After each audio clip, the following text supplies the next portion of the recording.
أعوذ بالله من الشيطان الرجيم بسم الله الرحمن الرحيم السلام عليكم ورحمة الله وبركاته الحمد لله رب العالمين والصلاة والسلام على أشرف الأنبياء والمرسلين وعلى آله وصحبه أجمعين اللهم اغفر لنا ذنوبنا ولوالدينا وارحمهم كما ربنا صغارا لجميع المسلمين والمسلمات والمؤمنين والمؤمنات الأحياء منهم والأموات برحمتك يا أرحم الراحمين رب اشرح لي صدري ويسر لي أمري واحلل عقدة من لساني يفقه قولي أما بعد فيا عباد الله اتقوا الله أوصيكم وإياي بتقوى الله فقد فاز المتقون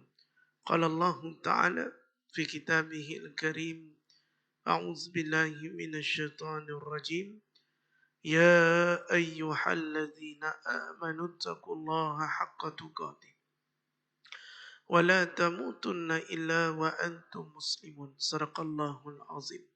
Wahai kamu orang-orang yang beriman, bertakwalah kamu kepada Allah dengan sebenar-benar takwa. Dan janganlah kamu mati, melainkan kamu mati sebagai seorang Islam. Alhamdulillah, summa alhamdulillah yang saya hormati sah pentadbiran surau Jumaat Ibnu Sina, yang saya muliakan sahibul fadilah, Tuan-tuan Imam, Tuan-tuan Bilal dan seterusnya yang saya kasihi, ayah-ayah, ibu-ibu yang dirahmati Allah Subhanahu wa taala. Apa khabar, sihat ke? Alhamdulillah. Pertama dan selamanya bersyukur kepada Allah Subhanahu wa taala.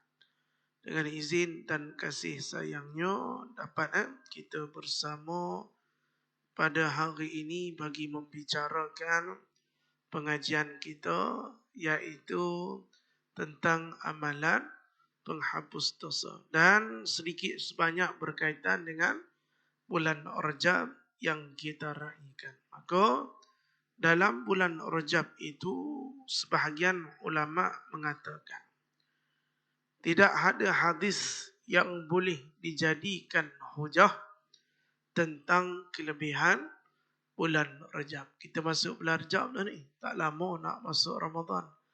Tak lama lagi kita nak masuk pada bulan Rajab. Rajab telah berlalu selama 6 hari. Ada orang kata, Ustaz, sekejapnya dah sampai Rajab. Dia bukan Rajab tuan. Bahasa Melayu kita Rajab. Dalam bahasa Arab dia Rajab. Rajabi wa Sya'ban wa ballighna Ramadan. Ya Allah, berkati kami di bulan Ramadan. Berkati kami di bulan Rajab, di bulan Sya'ban, dan sampaikan kami. Balighna. Sampaikan kami, izinkan kami, temukan kami dengan bulan Ramadan Al-Mubarak. Tapi adakah di dalam bulan Rajab ini terkandung kelebihan-kelebihan yang disebutkan? Bila masuk bulan Rajab, banyak sebahagian di antara kita yang melaksanakan puasa sunat. Adakah hadis itu sahih ataupun sebaliknya? Tetapi disebutkan tidak ada riwayat tentang berpuasa padanya dan berpuasa pada mana-mana hari daripadanya secara khusus. Khusus ni maksudnya apa tuan-tuan? Tak ada yang jenis yang kita kata memang mengkhususkan dalil kepada bulan Rajab. Tetapi begitu juga, namun begitu, kata ulama, jangan kita lupa bahawa bulan Rajab adalah bulan haram. Bila sebut bulan haram, bermakna ada di sebalik kenapa dipilih sebagai bulan haram. Faham? Macam kita kata bulan ini bulan special. Kenapa? Because this is a month salary. Bulan gaji. Contoh. Macam bulan 2, kita kata bulan yang sangat special. Makna bulan kita dapat bonus. Istilah gitulah. Maka bulan Rajab ataupun sebagai bulan haram yang Allah Ta'ala sebut dalam Quran surah At-Taubah ayat 36. Sesungguhnya bilangan bulan pada sisi Allah adalah 12 bulan.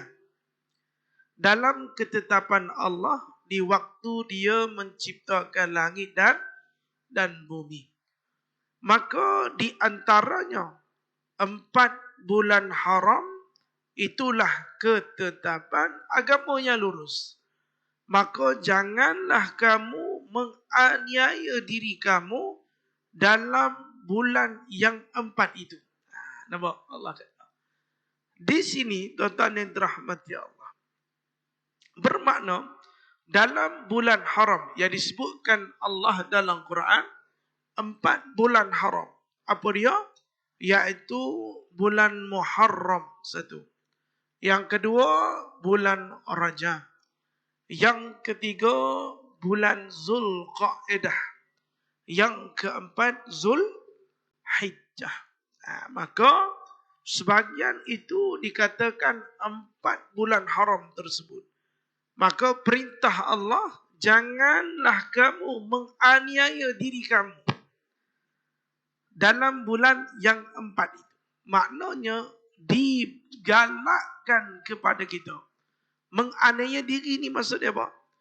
Menjadikan diri kita aniaya sebab melakukan sesuatu dosa di bulan haram. Itu sebab kita bicara pada hari ini. Sebab tu ada kata sebahagian riwayat adalah bulan Rajab ini adalah bulan istighfar. Ialah bukan bulan Rajab saja.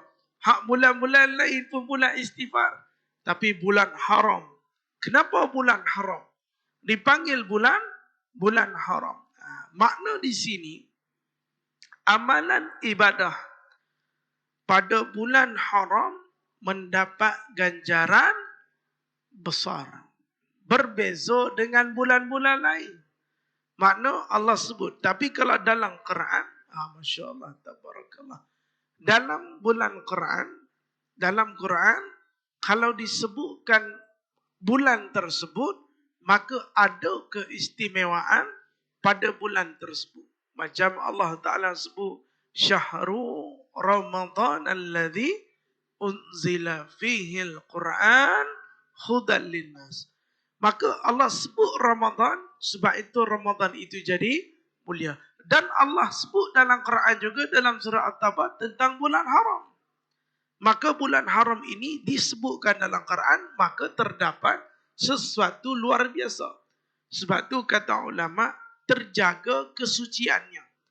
Sebab itu amalan ibadah pada bulan haram, sebahagian ulama kata apa? Mendapat ganjaran besar. Apa maksudnya? Ibnu Katsir menukilkan pendapat daripada Ibnu Abbas menjelaskan bahawa setiap kezaliman ini termasuk dosa yang dilakukan di dalam bulan-bulan haram, dosanya adalah lebih besar berbanding bulan-bulan lain. Maksud dia, kalau bulan lain kita buat dosa. Tapi bulan haram ini, kata Ibnu Katsir dari pendapat Ibnu Abbas, mengatakan dosa itu lebih besar daripada bulan lain. Sebab itu Rajab ini adalah satu bulan mendidik diri kita. Ada orang kata nak jadi baik bulan Ramadan saja, baru jadi baik. Hak bulan Rajab tak sah lah Ustaz. Bukan nak buat apa, buat Rajab saja. Tapi kalau orang belajar, pasti dia akan jadikan bulan Rajab menghindarkan dirinya dari perbuatan-perbuatan mungkar. Kerana apa? Disebutkan ulama beza. Maknanya berbeza keadaan seseorang itu berbanding bulan-bulan lain, dosanya lebih besar daripada bulan yang lain. Begitu juga kata Ibnu Katsir, amalan soleh yang dilakukan adalah lebih besar pahalanya berbanding di bulan lain. Sebab apa? Dinamakan bulan haram. Kalau Muharram, digalakkan kita juga berpuasa pada puasa Ashura. Pada bulan Muharram juga ada peristiwa-peristiwa yang mana kita akan raikan. Pada bulan Muharram juga adalah tarikh baru dalam Islam. Maka bermula Muharram dididik supaya kita menghindarkan perkara-perkara yang mungkar.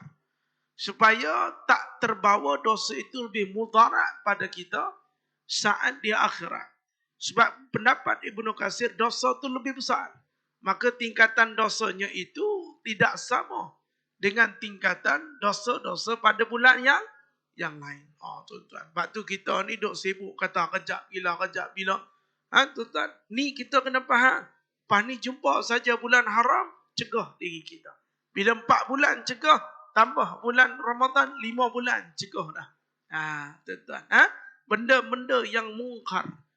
Kalau nak kata lagi 7 bulan macam mana Ustaz? 7 bulan lain pun bulan Safar, Jamadil Awal, Jamadil Akhir. Tetap kena cegah diri kita daripada dosa. Sebagai seorang mukmin bukan seronok buat dosa, tetapi seronok buat pahala.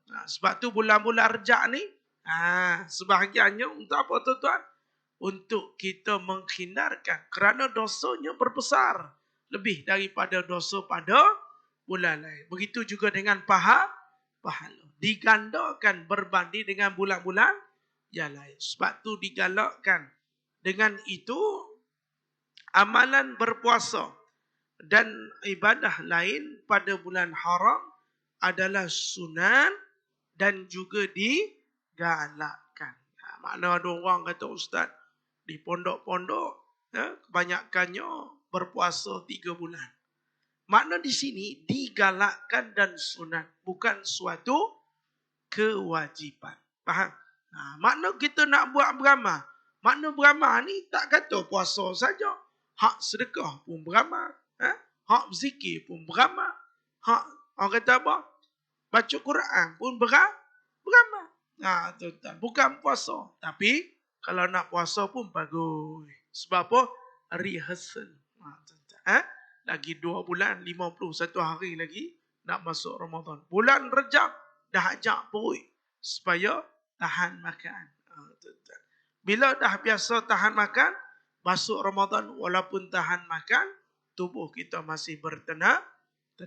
Tapi baru saja masuk Ramadan, sebab tu orang sampai gosok gigi tu pun dia nampak macam nugget. Sebab apa? Dia tak train diri dia. Tuan-tuan, macam orang tuan-tuan, maaf lah. Kita nak kerja doktor. Ada ke orang habis belajar terus masuk jadi doktor?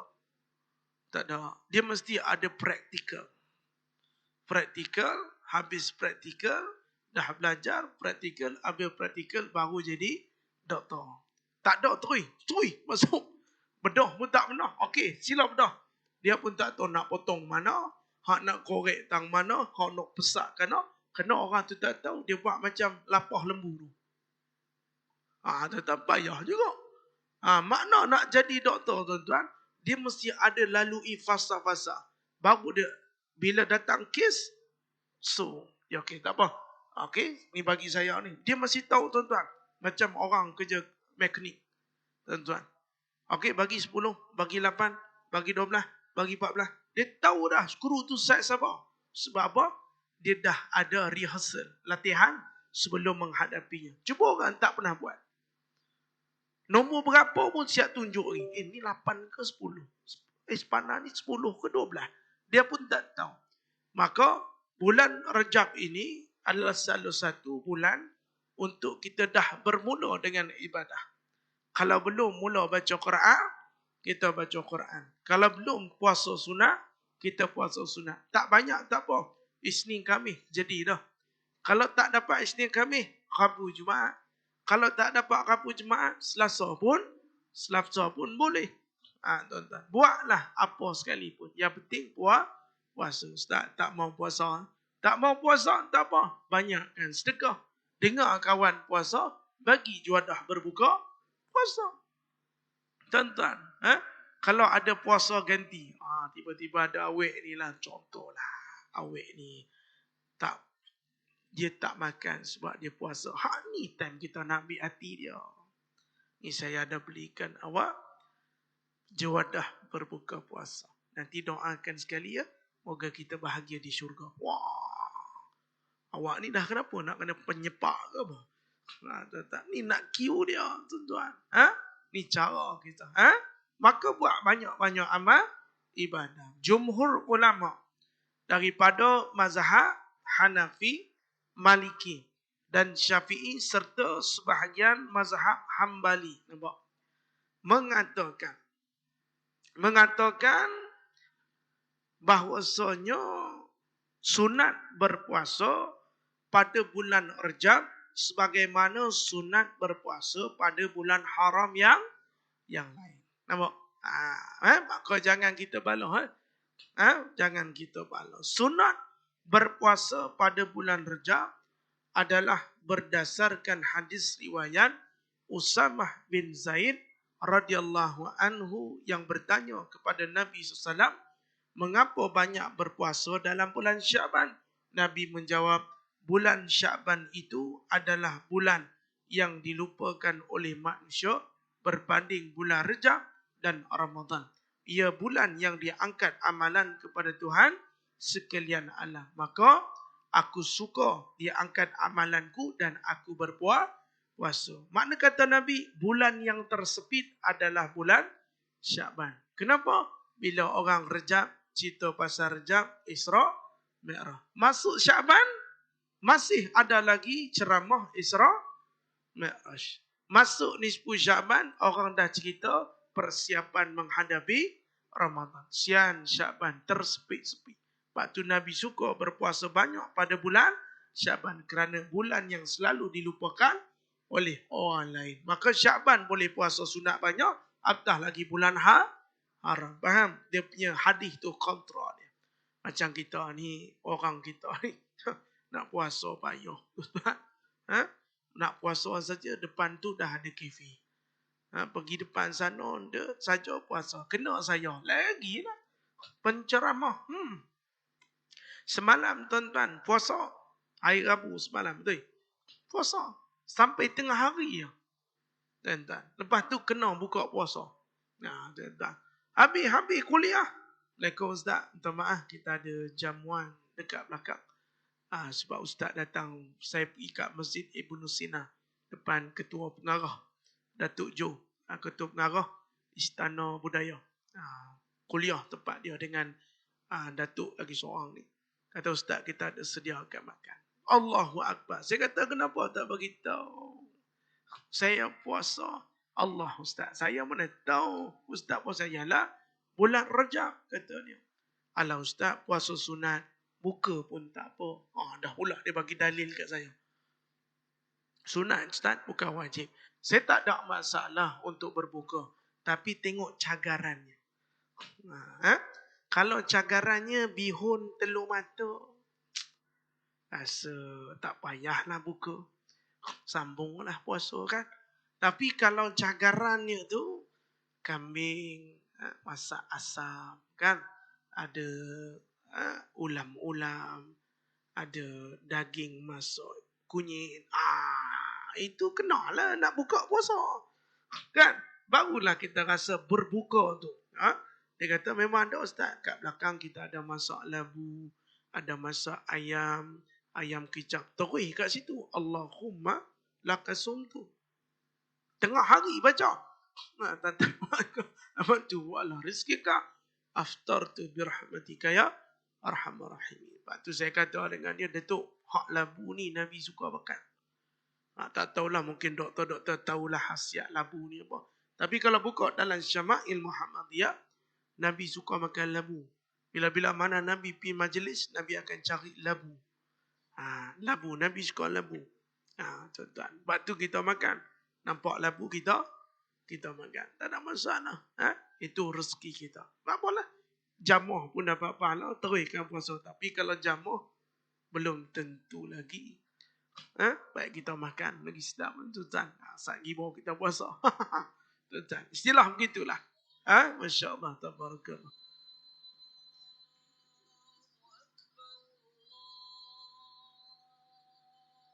Okey, baik tuan-tuan. Minta maaf. Senang pakai alam azan. Kan? Kita kalau tidur pakai alam burung, biasa kita sambung tidur. Kan? Biasa orang pakai alam burung. Kruk, kruk, kruk, kruk, kruk, kruk. Tu dia tambah 10 minit lagi. Datang lagi bunyi burung. Dia tambah 10 minit. Elok bagi alam azan tu. Baru dia sedap. Tuan-tuan yang terahmati Allah. Okey, baik. Sikit lagi tuan-tuan. Dan berdasarkan hadis ini, Nabi SAW memberi penekanan berpuasa pada bulan Rajab. Dan ada ketika Nabi SAW berpuasa, ada ketika Nabi SAW tidak berpuasa. Macam kita rasa hari ni aku nak puasa. Tapi puasa sunat tak apa. Niat lepas subuh pun tak apa. Dalilnya ketika mana Nabi SAW balik daripada salat subuh, Nabi tanya, wahai Aisyah, ada makanan tak? Ya Rasulullah, tak ada makanan. Nabi kata apa? Aku berpuasa. Tak apa. Tuan-tuan. Itu Nabi. Kalau kita, isteriku ada makanan. Tak ada. Kau buat apa? Kau mau membuta saja apa? Masak tak boleh kah? Nasi goreng kah? Nasi lemak kah? Mi goreng tak boleh. Duk rumah membuta. Ni Nabi, tuan-tuan. Nabi sabar dia, tuan-tuan. Cakap tak apalah, aku puasa. Dapat suami macam ni bagus, tuan-tuan. Kita ni jenis mulut nasi lemak. Balik-balik subuh, mana ada lauk ke? Minta maaf lah, tak ada makanan. Tak apa lah, pipi beli ya. Apa duk rumah malah.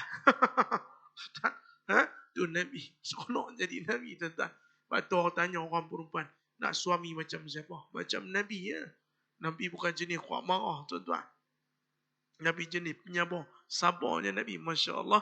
Tabarakallah. Wallahu a'lam. Dan juga kami mengatakan dalam sebahagian, Uthman bin Aqim Al-Ansari bertanya Sa'id bin Jubair radhiyallahu anhu mengenai puasa Rajab. Sa'id radhiyallahu anhu menjawab, aku mendengar Ibnu Abbas mengatakan Rasulullah sallallahu alaihi wasallam berpuasa Rajab sehingga kami menyangka baginda tidak berbuka terus-menerus berpuasa, dan baginda berbuka sehingga tidak nampak berpuasa. Itu sebahagian hadis riwayat Muslim. Memang terdapat banyak hadis palsu tentang kelebihan puasa bulan Rajab, tetapi imam-imam mengeluarkan dalil dan mereka mengatakan bahawasanya sunat berpuasa pada bulan Rajab. Beliau menjelaskan juga, Ibnu Hajar Asqalani kata apa? Bahawasanya hadis dhaif, mursal, munqati, mudda'an dan juga mauquf yang dapat diterima dalam fadail amal secara ijma'. Beliau berkata tidak syak lagi puasa dalam bulan Rajab adalah di antara fadail amal. Maka memadai berpegang dengan hadis dhaif dan sebagainya. Faham? Selesai cerita. Apa? Maka boleh puasa. Jadi dia kata, Ustaz, tak nak puasa. Tak apa. Tapi kalau doktor nak buat pembedahan, dia suruh hang puasa. Apa salah ya? Kalau hang puasa sunat bulan-bulan baik kan? Kalau doktor kata, puasa. Besok dia kata, tuan-tuan. Pukul berapa? Ustaz, puasa pukul berapa, Ustaz? 8 malam. 8 malam sampai besok pagi dah, tuan-tuan. Saya ingat lagi pengalaman dengan Prof. Razman, Datuk Prof. Razman. Dia bedah saya ke Hospital Islam. Waktu itu saya puasa, tuan-tuan, pukul 6. Lepas tu dah pukul 11. Mana Prof tak pagi-pagi kata. Dia telefon Prof. Prof. Saya kata Prof. Orang telefon nurse, saya telefon Prof. Prof. Ya Ustaz. Prof kata anak bedah saya. Saya ni daripada tadi tunggu Prof. Dah pukul 11. Lapar. Prof tak jadi beritahu saya nak pergi makan nasi lemak. Lapar. Dia kata, Ustaz solat dulu.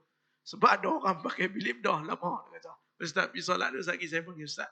Ustaz sabar sikit. Ingat bedah ni apa? Macam potong ni sekarang. Dia Dr. Prof. Razman lah. Dia kata, sabar sikit Ustaz. Sekejap saya panggil. Saya lepak ni Prof. Tak apa Ustaz sabar. Lepas bedah Ustaz nak makan hantam-hantam apa. Yang penting sabar Ustaz kata. Wallahu a'lam.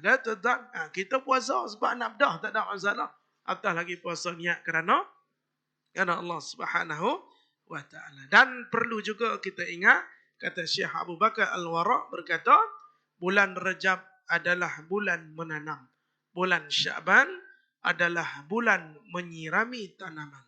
Dan bulan Ramadan adalah bulan memungut hasil tanaman. Maka daripada sekarang kita dah tanam azam untuk buat ibadah sedikit demi sedikit. Pernah pesan guru kami pada bulan Rejab ni, elok kita memperbanyakkan solat sunat dengan bilangan yang lebih banyak. Supaya Ramadan kita tak ada rasa payah ataupun rasa malas untuk melaksanakan solat sunat tarawih. Ada sebahagian guru kami juga kata, masuk je Rejab, amalkan memakan sayur dan kurangkan makan makanan yang berdarah. Ini amalan guru kami.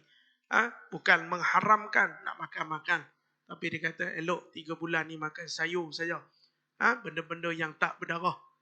InsyaAllah tubuh kita lebih sihat bila bertemu dengan Ramadan Al-Mubarak. Maka di bulan Rejab juga, dianjurkan pada kita banyakkan ibadah-ibadah sunat yang akan kita buat pada bulan Ramadan. Kalau tadarus ada bulan Ramadan, sekarang kita dah mulakan bacaan Al-Quran. Kalau momentum itu kita kekal, hasilnya bulan Ramadan. Momentum pada Rejab kita buat, sambung pada bulan Syakban, hasilnya adalah pada bulan Ramadan. Jangan tunggu Ramadan, nanti kita jadi terkejut. Tuan-tuan, terkejut. Bila terkejut, kita tak tahu nak buat apa. Bila terkejut, itulah dinamakan budaya dan adat. 10 malam pertama, tak payah kata 10, sekarang 8 pun kurang. 8 Ramadan awal penuh. Sebab apa? Terkejut. Dia jadikan adat, bukan ibadah. Kalau jadi ibadah, bukan pada 8 malam, sampai akhir malam, mesti dibuat dengan ibadah. Wallahu alam. Sekadar itu dulu, mudah-mudahan kita sampai untuk bertemu Ramadan. Itu sebahagian yang disebutkan dalam tentang bulan Rejab. Maka banyakkan amalan istighfar, banyakkan puasa sunat, banyakkan amalan bersedekah, baca Quran, tanam kebaikan seawal Rejab, hasilnya insya-Allah pada bulan Ramadan. Wallahu a'lam. Wabillahi taufiq wal hidayah. Assalamualaikum warahmatullahi wabarakatuh. Insya-Allah kita akan salat sunat qabliyah terlebih dahulu sebanyak 2 rakaat, baru kita akan salat zuhur insya-Allah.